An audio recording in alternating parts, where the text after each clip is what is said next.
Hola amigos, familia, ¿cómo están todos ustedes? Qué gusto verlos nuevamente en el Candidato X, pero esta vez en la recta final. Lo hemos tenido un par de veces, nuevamente voy a repetir con quién vamos a conversar hoy día. Juan Luis Ossa Santa Cruz, él es doctor en Historia Moderna desde la Universidad de Oxford, investigador del Centro de Estudios Públicos CEP, autor del libro Chile Constitucional. Él es candidato, ya no es candidato a X porque ya lo conocemos. Juan Luis, ¿cómo estás? ¿Qué tal, Guillermo? ¿Cómo estás? Siempre un placer. Un par de semanas que no te veíamos por estos lados. Así es, muchísimas gracias otra vez por la invitación, siempre un gusto conversar contigo. ¿Cansado? Y un saludo a quienes nos están viendo. Oye, ¿cansado ya en esta recta final? ¿Contento? Cansado, contento, pero como te decía, creo la otra vez, con esperanza de que podamos resolver esta cuestión, cerrar el proceso constituyente y dedicarnos a otras cosas que son en realidad mucho más urgentes, los temas que tienen que ver con la seguridad, con el narcotráfico, con la inflación, etcétera, que yo sé que aquejan mucho más la cotidianidad de nuestros compatriotas, pero al mismo tiempo soy consciente de que si dejamos esta cuestión abierta, si no cerramos esto con una buena constitución, nos va a explotar en la cara probablemente en 5 años más. Es que yo creo que nos está explotando en la cara ya toda la Es que nos está explotando. Claro, estamos viviendo una crisis muy profunda. Una crisis que, como dirían los sociólogos, es sistémica. Está en todos lados.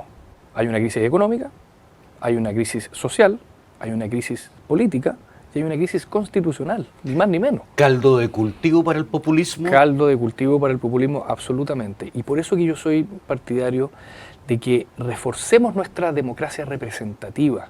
Yo sé que los partidos políticos están por los suelos y hay buenas razones para criticar a los partidos políticos, pero sin los partidos políticos lo que va a ocurrir es que va a surgir un liderazgo populista que se va a llevar la pelota para la casa, como ocurre en todos los populismos, sean de derecha o de izquierda. Entonces mi llamado es a utilizar el proceso constituyente para que reforcemos a los partidos políticos, pero al mismo tiempo los obliguemos a reformarse por dentro. Mira, dentro de los bordes que hemos conversado en programas anteriores, está el definir constitucionalmente, con subordinación al poder civil, la existencia de las Fuerzas Armadas, las Fuerzas de Orden y Seguridad, Convención expresa a Carabineros y Policía de Investigaciones. ¿Eso no se está cumpliendo? Mira, esa es la base número 10. A ver, recordemos qué son las bases. Hay 12 bases constitucionales que son 12 grandes principios que tanto los expertos como los consejeros constitucionales deben respetar para no salirse de los márgenes que fueron establecidos en diciembre del año pasado. Esas bases lo que nos garantizan es que no vamos a empezar de una hoja en blanco, que no estamos inmersos en una revolución constituyente y que por lo tanto no nos deberíamos llevar grandes sorpresas a fin de año cuando se plebiscite la Constitución. Esos son los 12 grandes principios. Y la número 10 establece que la futura Constitución debe consagrar, con subordinación al Poder Civil, la existencia de las Fuerzas Armadas y de Orden con mención expresa a Carabineros y la Policía de Investigaciones. Lo último, obviamente, es una respuesta al texto que se rechazó el 4 de septiembre, donde Carabineros prácticamente no existía y aquellos que lo nombraban eran para refundarlo. Esta me parece una base sumamente importante y que ha generado cierto ruido. No sé si tú recordarás, Guillermo, en la última semana, esto de que hasta el momento no tendrían un capítulo aparte en la Constitución. Y ha generado ruido porque me parece que ciertos sectores más a la derecha, lo voy a decir con nombre y apellido porque han sido ellos los que lo han dicho, los republicanos han establecido que el hecho de que no tengan un capítulo aparte significaría que ya no vamos a tener Fuerzas Armadas y Fuerzas de Orden. Bueno, yo le quiero decir a la ciudadanía que eso es completamente falso, que sí vamos a tener Fuerzas Armadas y de orden, y que el hecho de que no tengan un capítulo aparte no significa que no vayan a existir. Si tú me preguntas, Guillermo, ¿el Consejo Constitucional debería revertir la decisión de los expertos de izquierda que lo dejaron afuera como un capítulo? Yo te diría que sí. A mí me gustaría que tuvieran un capítulo aparte, más aún considerando el contexto actual. Pero lo que no podemos decirle a la ciudadanía es que no vamos a contar con nuestras Fuerzas Armadas y de orden, porque eso es una desinformación brutal. Y yo espero que eso se revierta, como te decía, en el Consejo. Muchas veces también se llega a confusión de que las Fuerzas Armadas y las Fuerzas de Orden, por ejemplo, carabineros, son más fuerzas militares que fuerzas policiales. Es decir, están dados a rendirle honores al general mientras más estrellas tenga, más se cuadran. Sí, eso tiene que ver con una historia política del país. No hay que olvidar cuál es el contexto en el que se crearon los carabineros en la década de 1920. Es el general Ibáñez quien los concibe y los concibe efectivamente como una policía militarizada. Pero yo creo que la discusión no va por ahí. La discusión tiene que ir por entregarles las herramientas a nuestros carabineros y a nuestras Fuerzas Armadas y de orden para que el Estado de Derecho se vuelva a respetar. Mira, yo estoy enojado, fíjate. Yo estoy enojado con él, no contigo, por supuesto. Estoy enojado con la incapacidad que ha mostrado este gobierno de hacerse cargo de dos cosas. En primer lugar, de la responsabilidad que le cabe al Frente Amplio y al Partido Comunista respecto a, la brutalidad violenta y exacerbada que estalló en octubre del año 2019. No hay que olvidarse que la ministra Vallejo, el ministro Jackson, el presidente Boric, justificaban la violencia callejera, y lo hicieron a través de sus tweets, y lo hicieron a través del llamado a refundar a los carabineros, etc. Y en segundo lugar, estoy enojado también porque nada de esto ha llevado en realidad al gobierno a hacerse cargo de que su misión número uno es respetar el monopolio de la fuerza, que el Estado tiene el monopolio de la fuerza y que por lo tanto le tiene que entregar ese monopolio a nuestras Fuerzas Armadas y de orden para que el Estado de Derecho se cumpla y se lleve a la práctica con el paso del tiempo. Entonces, si eso no se resuelve, en otras palabras, si el gobierno no se pone los pantalones largos con respecto a este tema, la delincuencia, el narcotráfico va a seguir campeando. Estamos con el terrorismo a metros de llegar a la región de los lagos. A metros. Bueno, sí. Hay que hacer algo con nuevamente te vuelvo a decir, Juan Luis, porque la percepción de mucha gente, quizás la mayoría, es que Carabineros siempre fue militares antes de policía. Y se le respeta por militares y no por policía. Una policía moderna, una policía con inteligencia, una policía que se anteponga, una policía que tenga herramientas, por ejemplo, los gringos. Un país de porquería y los gringos los policías andan con pistolas eléctricas. Pero permíteme, Guillermo, pero la pregunta que nos tenemos que hacer es si eso es culpa de los carabineros o es culpa de una institucionalidad que se durmió en los laureles y que no le entregó las herramientas que necesitaban los carabineros para, insisto, preservar el Estado de Derecho, obviamente siempre garantizando que los derechos humanos se preserven. Bueno, en ese sentido tendría que reformarse Carabineros también. Es que no es que reformar o refundar, es entregar herramientas para que nuestras policías estén debidamente entrenadas y se garantice el orden público. Está bien, y comprendo eso, pero todavía ven un botón dorado y se pega en tremenda cuadrada en vez de estar investigando. Sí, pero eso es partir de la premisa que los militares a su vez son malos.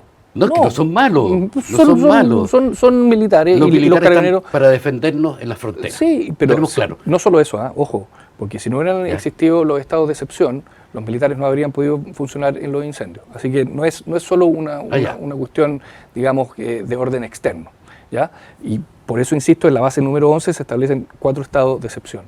Pero la discusión sobre los carabineros tiene que dejar de ser semántica, tiene que dejar de ser conceptual, tiene que comenzar a ser material, y eso significa volver a creer en nuestras policías y que nuestras policías tengan el debido entrenamiento para resguardar, insisto en esto, el orden público y el Estado de Derecho. Generar confianza, dices tú. Por supuesto, sí. Miren, ahora resulta que todos estamos pro carabineros, pero resulta que hace 2 o 3 años el Frente Amplio y el Partido Comunista, no así la centroizquierda, porque yo creo que la centroizquierda sí fue muy valiente, en algunos casos al menos, en el año 2020 y el año 2021, al defender que quien tiene el monopolio de la fuerza es el Estado y que la fuerza policial del Estado por excelencia, en nuestro caso, son los carabineros y la PDI. Sí, claro. Bueno, también se producen ahí de una institución altamente valorada por la ciudadanía, bajó con estos escándalos los generales, el Paco Gate y todo eso. ¿Cómo volver a tomar la confianza? Insisto, generando incentivos para que nuestros jóvenes quieran ser carabineros, siendo muy duros con aquellos que le hacen daño a nuestros carabineros, con aquellos que matan a nuestros carabineros, siendo muy duro, que la puerta giratoria, en otras palabras, no funcione. Y sobre todo, Guillermo, permíteme, no indultar a los delincuentes. Bueno, entre gallos y medianoche, además. Entre todos los presidentes que han hecho indultos, no han indultado precisamente a... Claro, pero en el caso, claro, no, obviamente, para esto están los jueces. Para ser tú indultado, tú tienes que haber cometido un delito. Lo que ocurre, sin embargo, en el caso del presidente Boric, es que cometió dos errores. En primer lugar, indultó a una persona que ya había sido indultada. ¿Qué significa eso? Que incumplió el requisito número 1 de todo indultado, que es que no cometa nuevo delito. Y en segundo lugar, indultó a personas bajo el argumento de que no eran delincuentes, sino que víctimas de la violencia política. Por favor, si estaban tirando piedras y incendiando comisarías en nombre de la política, pero en realidad le estaban generando un efecto muy dañino a la sociedad. ¿Deberíamos sacar esa facultad del presidente de la República? Yo creo que al menos hay que cuestionarse de que ello exista o ponerle muchas exigencias para que los indultados en realidad sean personas muy enfermas, de la tercera edad, que sepamos que no van a ser un peligro para la sociedad. Pero yo, la verdad, no estoy del 100% convencido de que tengamos que mantener la figura y le entregaría en realidad mayores facultades al Poder Judicial y al Poder Legislativo para que entre todos se decidiera de mejor forma a quién indultar y a quién no. Entonces es una discusión abierta. Tenemos el indulto casi inmediato, la puerta giratoria. Bueno, ese es un problema con el Poder Judicial, con los jueces que son muy garantistas, muchos de ellos, con que nuestras cárceles están completamente atochadas de gente. Todo eso redunda en mayor delincuencia. Pero el que es el jefe de Estado, el que tiene la responsabilidad de que el monopolio de la fuerza esté concentrado en el Estado, se llama presidente de la República. Es decir, Gabriel Boric. Él antes es Sebastián el responsable. Piñera, por supuesto, Michelle Bachelet. Pero hoy en la actualidad se llama Gabriel Boric. Está bien, lo dijeron, y el presidente le gusta a quien no le guste. Y por supuesto, no, si no le gusta a quien no le guste. Su elección es legítima, sí, pero también es legítimo que la sociedad civil se pare y le diga, presidente, póngase los pantalones del lado. No, sí, está completamente de acuerdo. O sea, los emblemas nacionales también estuvieron cuestionados en la... No solo cuestionados, se les quitó todo tipo de rango constitucional. O sea, no existían. Hubo quienes incluso nos quisieron cambiar el himno. No sé si te acuerdas. El Plurichile a su lado. Bueno, en fin. Mira, son todos gustitos que se dio la extrema izquierda. No meto a toda la izquierda en esto, pero sí a la extrema izquierda, a lo que se le llama sociológicamente la izquierda decolonial, que básicamente es la que considera que todo lo que ha hecho el Estado Nacional es malo y debe ser aborrecido y ojalá derogado y anulado, entre otras cosas el emblema nacional, pero que se topó con el rechazo más firme de todos, que es el de la ciudadanía. Muchas veces las izquierdas se han llenado la boca con el pueblo, que son los representantes del pueblo, ¿no? Y resulta que fue el propio pueblo el que fue un paso más adelante, no un paso más atrás, como decía el ministro Jackson. Fuimos un paso más adelante y le dijimos no, a ese proyecto constitucional no. Y entre otras cosas, yo creo, sobre todo acá en el sur, se hizo ese rechazo, o se llevó adelante ese rechazo, en defensa de los emblemas nacionales y en defensa de las tradiciones. Establecer en Chile un Estado unitario, ya lo conversamos en programas atrás, pero también un Estado social de derecho. Un Estado social y democrático de derecho. Mira, lo que es importante acá, lo que es importante es leer la base entera. A ver, porque si uno se queda solo con la primera frase, se queda con que Chile es un Estado social y democrático de derecho. Pero ella continúa y dice, cuya finalidad es promover el bien común. que reconoce derechos y libertades fundamentales y que promueve el desarrollo progresivo de los derechos sociales con sujeción al principio de responsabilidad fiscal y a través de instituciones estatales y privadas. En simple, ¿qué significa eso? Que el Estado va a garantizar ciertos derechos sociales que yo espero sean en pensión, en educación, en salud y en vivienda. Derecho social que no existe en la actualidad. Pero que la entrega de esos derechos sociales debe ser progresiva y siempre sujeta al principio de responsabilidad fiscal. ¿Qué significa eso? Que no podemos gastar más de lo que tenemos. No, indudable, eso es indudable. Pero, en cuarto lugar, y más importante, que en la provisión de esos derechos sociales podrá participar el Estado, a través de sus reparticiones públicas, pero también los privados. Indudable. Es que para la izquierda no es indudable. Y por eso es que es tan importante leer toda la base en su totalidad. Porque lo que nos está diciendo es que, ojo, miren, los que entregan bienes públicos, los que tienen un rol público, no son solo las instituciones estatales.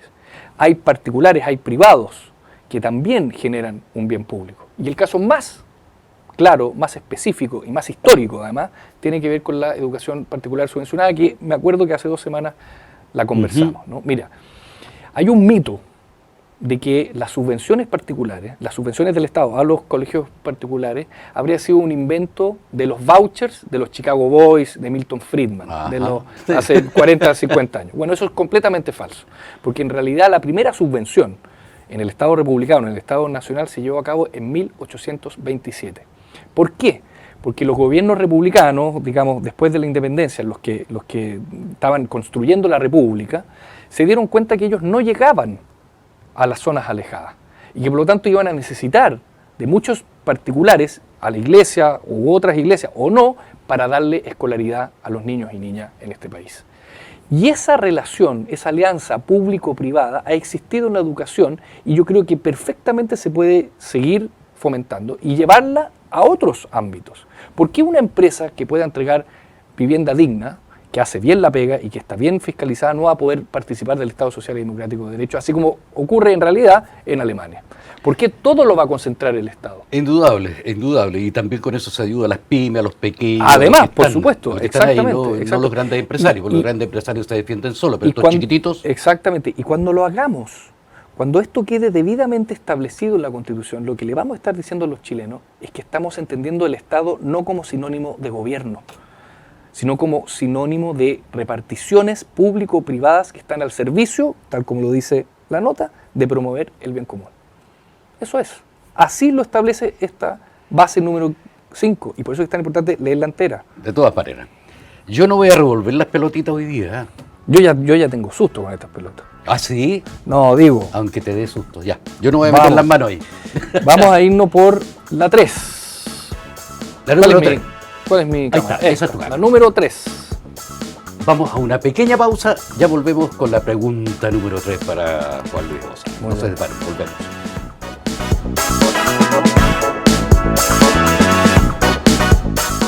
¿Sabes si eres vocal de mesa y cuál es tu mesa y local de votación? Ya puedes saberlo en consulta.cervel.cl o llamando al 600-6166. No lo olvides, para que puedas cumplir con tu voto este 7 de mayo, es fundamental que conozcas tu mesa y local de votación. Para esto y más, consulta en cervel.cl al 600-6166 o en nuestras redes sociales verificadas. Elección Consejo Constitucional 2023. Ahora votamos todas y todos. Servicio Electoral de Chile. Cervel.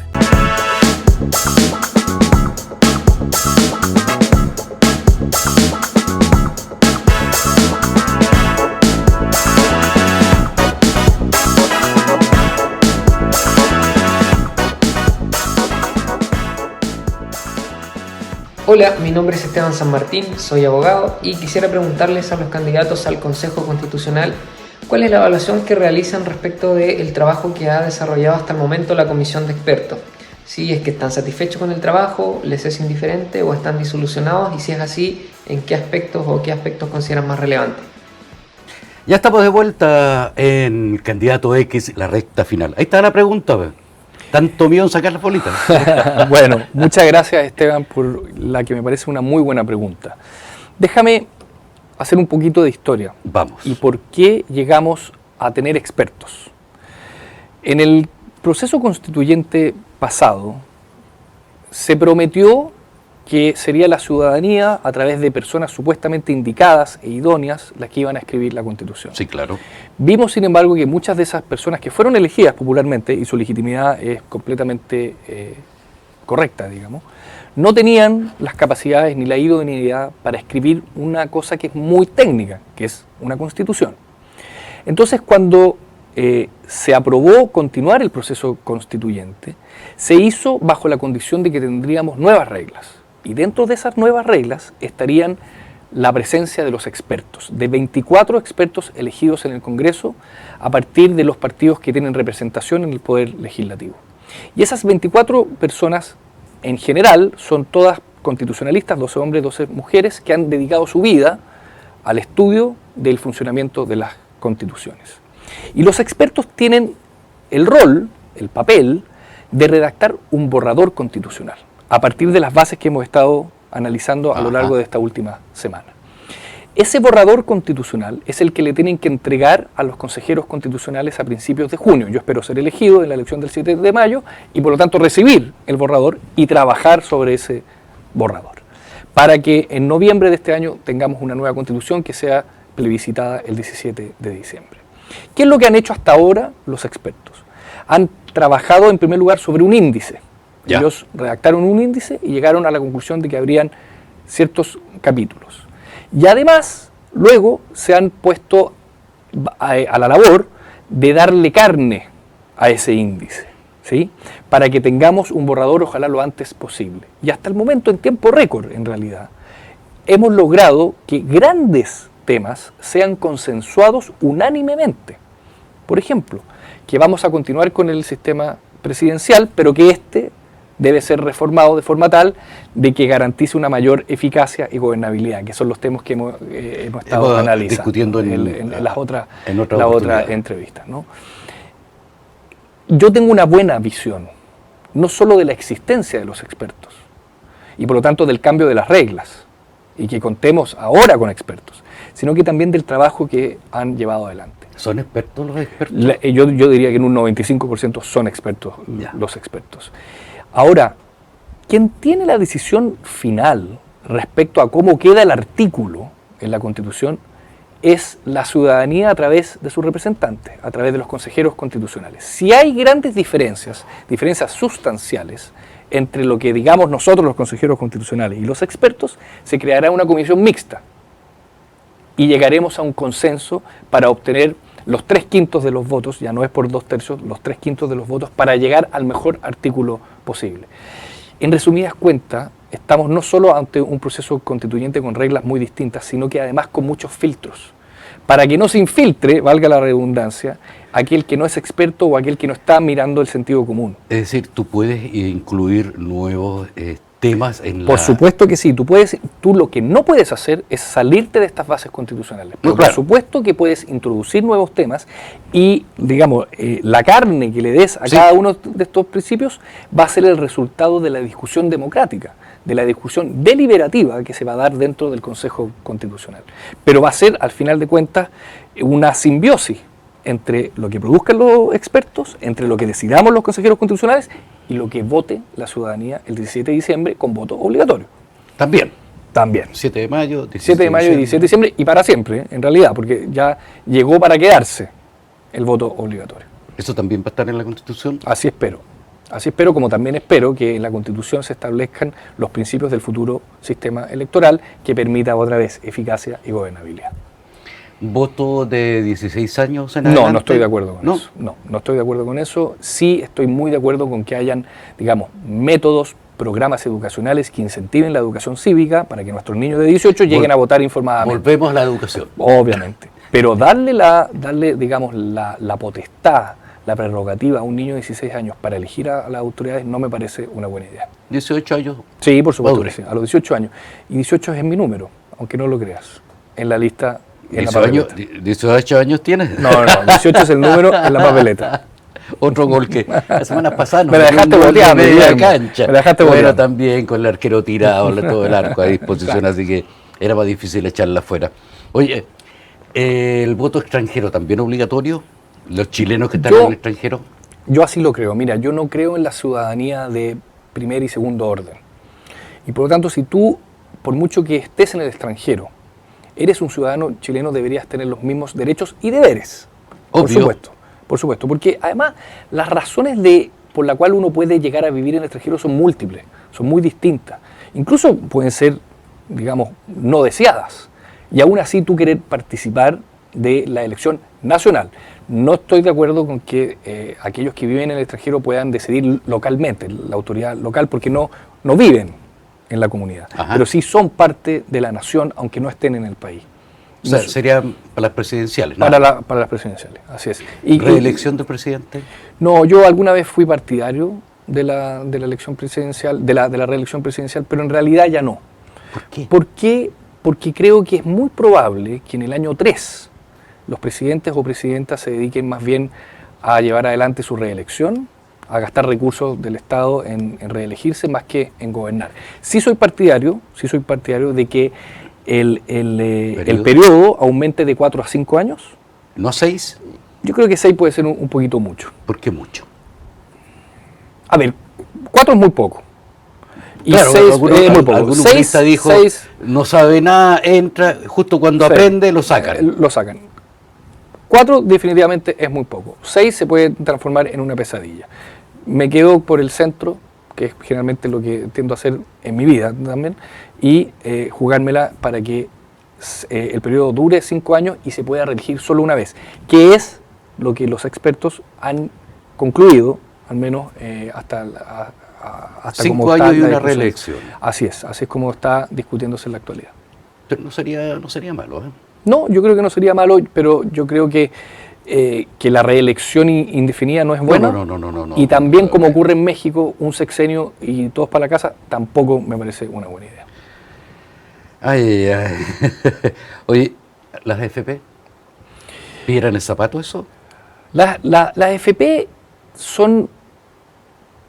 Cada vez que hablamos de la AFP, en realidad no nos estamos haciendo cargo de lo que yo creo que nos deberíamos hacer cargo, del futuro sistema de seguridad social. Que lo concentramos en la AFP, pero en realidad lo que tenemos que garantizar son mejores pensiones. ¿Cómo lo haría yo? Yo haría que las AFP continuaran haciendo lo que hacen, pero que además existieran nuevas administradores de fondo, entre ellas estatales, para que seamos nosotros, los cotizantes, quienes decidamos voluntariamente dónde ponemos nuestros fondos y explicitar que somos dueños de nuestros fondos y que además van a ser heredables. Las cuentas nocionales que está en la actualidad en el proyecto del gobierno, en realidad lo que quieren decir es que los fondos no son nuestros, que son fondos futuros, que no hay propiedad en el presente, fondos futuros que dependerán en realidad de la coyuntura, de la contingencia. Bueno, yo quiero, así como existe el Banco del Estado, que existe una AFP estatal y que decidamos nosotros, o una AFP, cámbienle el nombre, me da lo mismo, una administradora, y que seamos nosotros las que decidamos dónde ponemos nuestros fondos. Porque en estos momentos no tenemos libertad donde elegir. Es que hay solo 6 o 7, 6 que pertenecen a la asociación de AFP, hay una más, creo. Yo quisiera no más AFPs, sino que más competencia para que ojalá las comisiones bajen y los fondos suban. Por ejemplo, y las pensiones a mí me encantaría estar en Capredena o en otra... Que lo decidas tú. ¿Por qué no? Por supuesto, que lo decidas tú. Incluso más, que exista la posibilidad de que si yo soy un joven medioambientalista, mis fondos se trancen en la bolsa donde se transan los fondos medioambientales en Australia, por ejemplo. ¿Por qué no? ¿Por qué vamos a circunscribir la discusión a lo que históricamente hemos tenido, cuando ya es claro que las pensiones no han aumentado? Más competencia, pero sobre todo más poder de decisión a la sociedad civil. Eso es lo que necesitamos. Claro, en estos momentos es muy bueno tener una AFP, yo te cobro, trabajo con tu plata, la invierto, me fue mal, te fue mal, pero yo seguí ganando. ¿No sería más justo? Yo soy partidario de que cada vez que una AFP pierda plata, no cobre comisión. O se produzca un encaje. Puede ser también. Pero sobre todo, insisto, que seamos nosotros los propietarios de nuestros fondos. Pero por supuesto, los propietarios de nuestro esfuerzo. Y que sean nuestros hijos y nuestros nietos los que puedan heredar dicho esfuerzo. Bueno, en algún caso, claro, está bien, si uno no lo puede dejar bien, está bien la pensión y todo eso, porque el otro sistema de empleados particulares, había un Montepío, las Fuerzas Armadas, hay un Montepío, la viuda no queda desprotegida o el viudo no queda desprotegido. En el caso de la AFP es terrible. ¿Hay que cambiar eso o no? Cuando yo digo que el foco tiene que estar en la propiedad y en la heredabilidad, no quiero decir con eso que no tengamos que generar espacios para la solidaridad, porque en realidad ya existe ese espacio para la solidaridad, que es la PGU, Ajá. que es la pensión garantizada universal, que es una gran política pública. Hay que inyectar nuevos recursos en la PGU sin desprendernos del derecho individual de que nuestros fondos sean propios. Eso es pensar en el sistema de seguridad social y por lo tanto salirnos de la discusión bizantina y que no lleva a ningún lado, si más o menos AFP, si deben o no deben desaparecer la AFP. Yo quiero un sistema de seguridad social que garantice mejores pensiones y sobre todo que podamos elegir nosotros. Bueno, el primer retiro que se hizo había un estado de mucho pesimismo, pandemia, en la economía por el suelo, la gente sin plata, y descubrimos que la plata no era nuestra. Una profesora solicitando para curarse y le dijeron que no, que los fondos... antes de que existiera el retiro.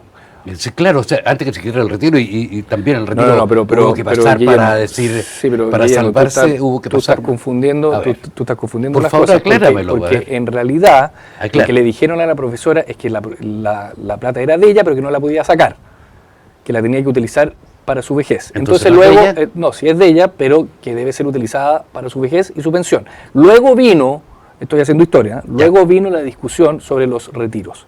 Y si acaso los retiros podían, digamos, ser utilizados para pagar, entre otras cosas, la crisis económica de la pandemia, etcétera, etcétera. Sabemos qué es lo que ha ocurrido con los retiros. Sabemos que hay personas que siguen a favor de los retiros y otros que siguen en contra de los retiros. Pero lo que nadie dice es que esa discusión en realidad no resuelve el problema, que es que no tenemos un sistema de seguridad social que garantice buenas pensiones. Dejemos de hablarle a la gente coyunturalmente o contingentemente. Vámonos a la estructura. Obvio. Vámonos a la estructura. Obvio. Y seamos muy conscientes de qué significan cada una de las políticas públicas que tomemos, porque todo esto tiene efectos, tiene costos. Si tú me preguntas a mí, yo esperaría la nueva Constitución, al sistema de seguridad social que establezca la nueva Constitución para resolver entonces el problema con miras al siglo XXI. Me parece muy bien. Espectacular. Bueno, nos quedan algunos consagrar el estado de excepción constitucional en materias de orden y seguridad. Creo que lo conversamos también eso. Sí, lo conversamos y otra vez eso es retomar una cuestión que está muy en la tradición constitucional chilena. Se me quedó atrás adelante con los jueces, no sé cuándo lo hablamos. Esto leía para construir una cárcel más o menos 8 años. Sí. Bueno, eso en El Salvador se demoraron 7 meses, una mega cárcel. Sí, eso es yo soy partidario de que los particulares que pueden hacer buenas cárceles, sobre todo para delitos no tan digamos, no tan sofisticados, puedan participar de la concesión de cárceles y por lo tanto de la construcción de cárceles, ¿sí? Pero obviamente que todo ello debe depender de un sistema penitenciario estatal, no cabe ninguna duda, porque si no estaríamos haciendo policías distintas, gendarmerías distintas, y eso yo creo que no es una buena idea. Pero si no, vamos a seguir con nuestras cárceles completamente atochadas, digamos, ¿no? Y con los jueces queriendo indultar o con la puerta giratoria funcionando una y otra vez, porque no caben dentro de las cárceles. Es un círculo completamente... El huevo o la gallina. Vicioso, un círculo vicioso. Bueno, ¿y con un estado de excepción se podría hacer eso? Depende para qué tú utilices el estado de excepción. Por ejemplo, ahora en el caso de la... Sabemos quiénes son los que están produciendo todo este desastre en el país. Sí. Si las policías también están identificados, pero hasta el dedo meñique. Sí. Sabe dónde están. Están acá. Tenemos los jueces. Los colocamos en disposición de los jueces. No, para afuera. Y si no, es que no tenemos cárceles. tenemos que parar. Te fijas que es un círculo vicioso que no tiene solución. ¿Por qué crees que no se construye una cárcel así con alta seguridad, en los más mínimos derechos? Las personas tienen derechos humanos, pero los derechos humanos de las personas que son muy inocentes, por supuesto, valen mucho más que los tienen derechos que humanos de los respetarse, por supuesto, delincuentes. no me cabe ninguna duda, pero aquí volvemos a una discusión que hemos tenido ya en repetidas ocasiones, Guillermo, que es que cómo gastamos nuestros recursos policiales en este caso, para que el Estado de Derecho sea defendido como debe ser defendido. Y volvemos otra vez a la figura del jefe de Estado. ¿Quién está a cargo de este país? El jefe de Estado, el presidente de la República. Y yo hago un llamado, el último, antes de la elección de unos días, a que se pongan los pantalones largos y por favor, nos permita volver a vivir en paz. Yo creo que una buena constitución nos puede ayudar en eso, pero si mira, fíjate, Guillermo, que el gobierno prácticamente no ha informado nada sobre el proceso constituyente. Nada.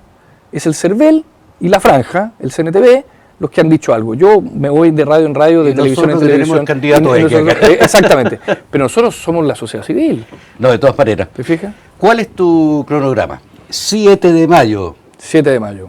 Juan Luis Osa, yo el 7 de mayo, constituyente. Sí, yo el 7 de mayo voy a votar temprano en Tenaún, en la comuna de Dalcahue, en Chiloé.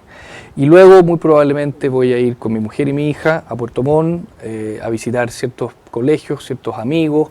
Muy probablemente voy a estar nervioso, pero también esperanzado de que por fin por fin empecemos a cerrar el proceso constituyente y ojalá llegar el 6 de junio a redactar la futura constitución. A las 6, 7 de la tarde ya tenemos. Yo creo que con lo bien que funciona el CERVEL hay que sacarse el sombrero. Tipo 7 de la tarde ya deberíamos saber quiénes van a estar allá en Santiago redactando la futura constitución. Y si no estás acá, te llamaremos para que podamos conversar. Encantadísimo. Juan Luis Osa, muchas gracias por haber participado. Un gran abrazo, que estén muy bien. Chao, chao. Nosotros nos vemos en otro Candidato X. Chao, que estén bien.